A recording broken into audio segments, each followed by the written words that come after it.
नमस्कार शेतकरी मित्रांनो. बघा आता पी-एम किसानचे जे पैसे आहेत ते आणि त्यानंतर नमो शेतकरी सन्मान निधी योजना, त्यानंतर आणखीन प्रधानमंत्री पीक विमा योजना, ह्याचे जे पैसे आहेत ह्या 3 योजनेचे पैसे काय झालेले आहेत, शेतकऱ्यांचे बऱ्याच दिवसापासून रखडलेले आहेत. अनेक शेतकऱ्याला आशा लागलेली आहे आता हे पैसे कधी भेटतील, काय भेटतील, कधी येतील.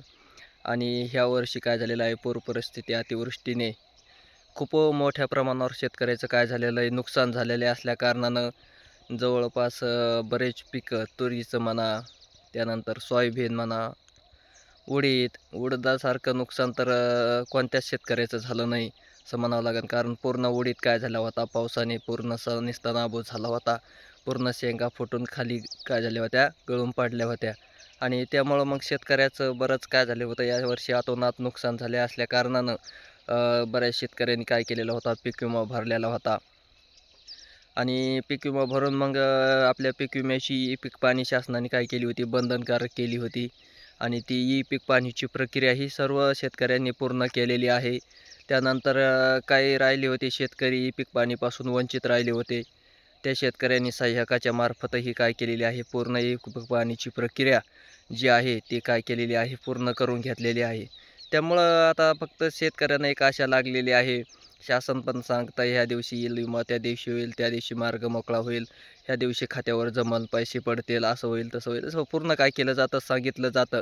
पण अद्याप काय कोणत्याही शेतकऱ्याच्या खात्यावर जे पैसे आलेले आहेत, 17,500 जे हेक्टरी घोषित केलेलं आहे पीक विमा, तर ते तर नाहीच. पण ₹1,000 काय झालेले आहेत, शेतकऱ्याच्या खात्यावर जमा झालेले नाहीत. फक्त शेतकऱ्यांना एक काय केलेली आहे, आशा दाखवलेली आहे असं म्हणावं लागेल.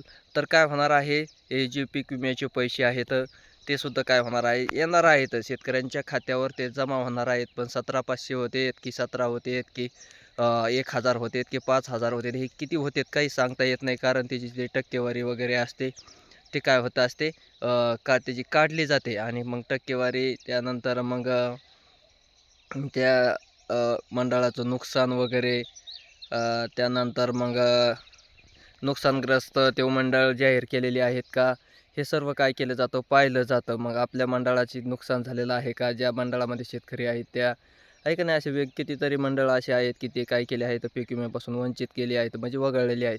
आणि काही मंडळामध्ये काय केलेले आहेत, जाहीर केले आहेत, काही तालुके वगळण्यात आलेले आहेत.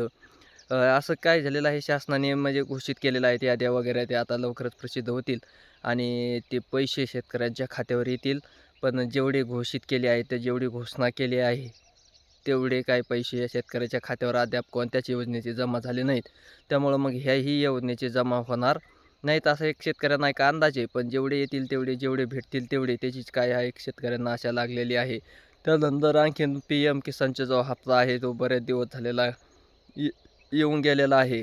आणि त्याची तारीख जे 4 महिन्याला एक हप्ता पडत असतो 2,000चा, तो काय झालेला आहे, अद्याप त्याचा टाईम होत आलेला आहे, संपत आलेला आहे असंच म्हटलं तरी काही अडचण नाही. तरी तो हप्ता काय झालेला आहे, शेतकऱ्याच्या खात्यावर वर्ग केलेला नाही. ते एक 2,000चा शेतकऱ्यांनी एका शेतकऱ्यांना आशा लागलेली आहे. त्यानंतर आणखीन जे नमो शेतकरी सन्मान निधी योजना, हे तर पैसे भरपूर दिवस झालेले आहेत. ही स्कीम आहे तर माननीय एकनाथ साहेब म्हणजे शिंदे साहेबांनी काय केलेली आहे, चालू केलेली आहे. आणि चालू केलेली असल्या कारणानं मग शेतकऱ्यांना एक त्या ₹2,000ची एक आशा लागलेली आहे. नमो शेतकरी सन्मान निधी योजना, अद्याप त्याचेसुद्धा पैसे शेतकऱ्याच्या खात्यावर वर्ग केलेले नाहीत.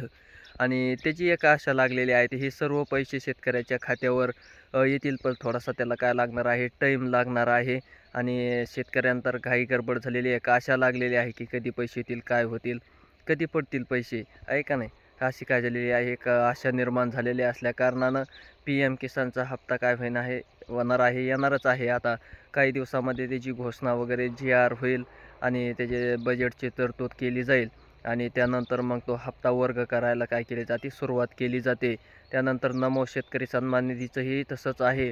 आता बघा बरेच दिवस झालं होतं ना, लाडकी बहिणीचा हप्ता थकीत होता, त्यांचं काय झालेलं आहे, पडायला लागलेलं आहे. बऱ्याच लाडक्या बहिणींना हप्ते पडलेले आहेत, त्यांचं व्हेरिफिकेशन होत आहे आणि मग काहींना पडत आहेत. अशीच योजना काय ही एक आहे, ज्याची घोषणा वगैरे जी-आर करतील शासन. त्यानंतर मग ते सर्वच पैसे जे आहेत ना तुमचे पीक विम्याचे म्हणा, PM नमो शेतकरी, हे सर्वच काय होणार आहे तर मग शेतकऱ्यांना महाडीबीटी थ्रू शेतकऱ्याच्या खात्यावर काय केले जाणार आहे तर वर्ग केले जाणार आहेत. त्याला थोडासा कालावधी आणखीन जाईल. सध्या आता अधिवेशन चालू झालेलं आहे. अधिवेशन पार पाडल्यानंतर काय होऊ शकतं, हे जे पैसे आहेत ना शेतकऱ्याच्या खात्यावर काय होणार आहेत जमा होणार आहेत.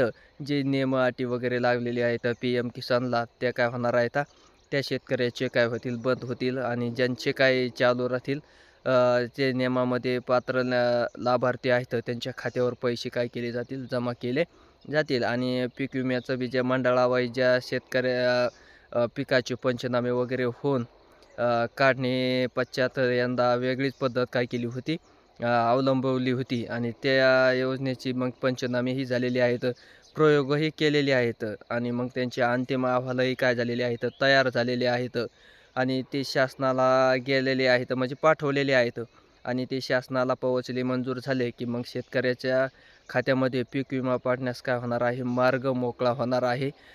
तोपर्यंत शेतकऱ्यांना थोडंसं निश्चिंत राहायचं आहे.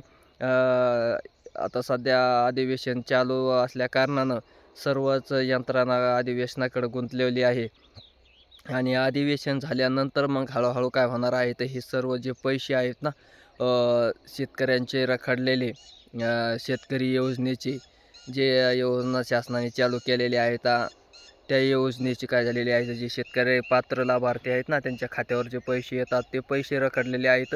असे सर्वच पैसे काय होणार आहेत अधिवेशन पार पाडल्यानंतर शेतकऱ्याच्या खात्यावर हळूहळू टप्प्याटप्प्याने एक एक योजना काय केली जाणार आहे. शेतकऱ्यासाठी जी राबवतात ती योजना म्हणजे PM किसान असेल तर मग शेतकरी सन्मान निधी, त्यानंतर हे जे पीक विम्याचे पैसे वगैरे हे सर्व योजनेचे पैसे हळूहळू टप्प्याटप्प्यात शेतकऱ्याच्या खात्यावर 100% काय व्हायला जाणार आहेत, जमा केले जाणार आहेत ते अधिवेशन संपल्या नंतर. धन्यवाद.